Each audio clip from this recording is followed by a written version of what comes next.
Ceci est une alerte enlèvement du ministère de la Justice. N'agissez pas seul.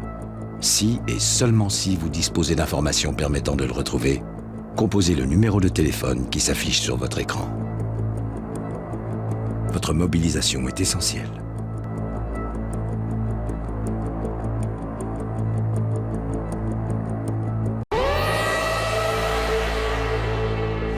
Ceci est une alerte enlèvement du ministère de la Justice. N'agissez pas seul. Si et seulement si vous disposez d'informations permettant de le retrouver, composez le numéro de téléphone qui s'affiche sur votre écran. Votre mobilisation est essentielle.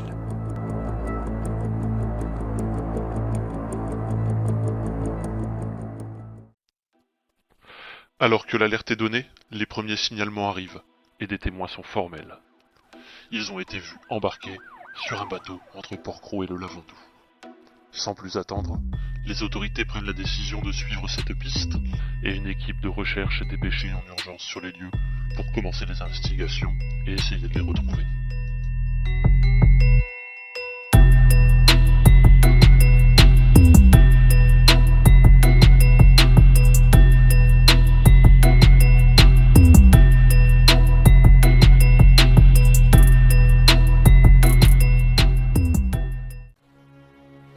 Comme dans toutes les affaires d'enlèvement, les premières heures sont cruciales, et les enquêteurs savent bien que leurs chances de les retrouver s'amenuisent à mesure que les heures passent.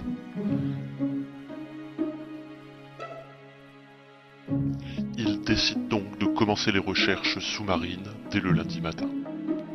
L'équipement est chargé, et un bateau est armé pour rejoindre les côtes de Port-Cros, dans le secteur où les disparus ont été aperçus pour la dernière fois. Dans ce coin, le rivage est fort découpé et les eaux sont froides. Mais les enquêteurs ne sont pas des amateurs et ils enfilent rapidement leur combinaison, se mettent à l'eau et commencent à fouiller la zone. Après plusieurs campagnes de recherche, ils n'ont toujours pas trouvé le moindre indice sur la disparition, ni même une piste qui viendrait corroborer les témoignages. Ce tuyau serait-il une fausse piste ?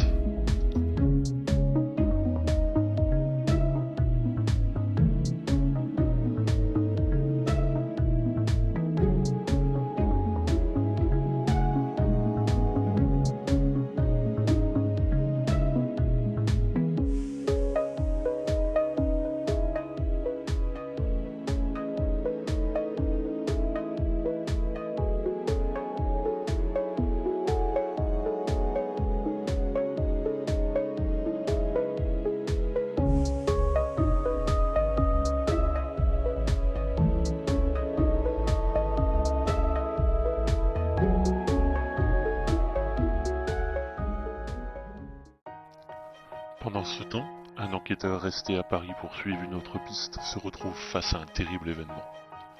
Un individu a mis le feu à la cathédrale Notre-Dame pendant qu'il tentait de prendre la fuite, semant derrière lui la terreur et l'effroi.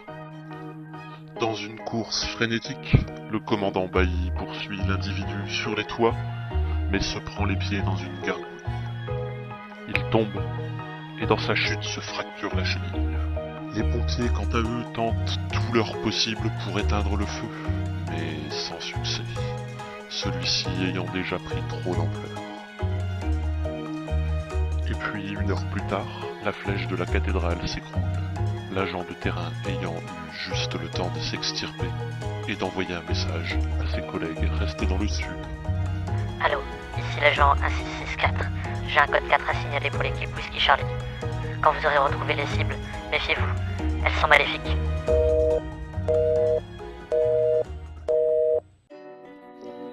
Cette nouvelle information change complètement la vision que l'équipe de recherche avait sur les cibles. Et les doudous passent du statut de disparu à celui de fugitif.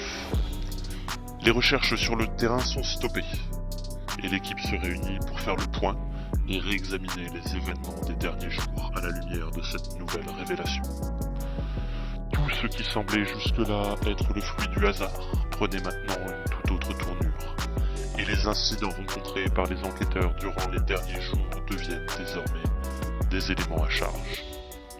Combinaison retournée, chambre saccagée, enquêteurs drogués, parachute piégé et un flatteur saboté ne sont qu'une infime liste des exactions commises. Mais l'heure n'est plus à la rigolade, et c'est au détour d'une terrasse qu'une partie de l'équipe tombe nez à nez avec les individus et se lance dans une course-poursuite. Tentant de fuir par tous les moyens, les doudous se réfugient dans la grande roue installée devant la plage.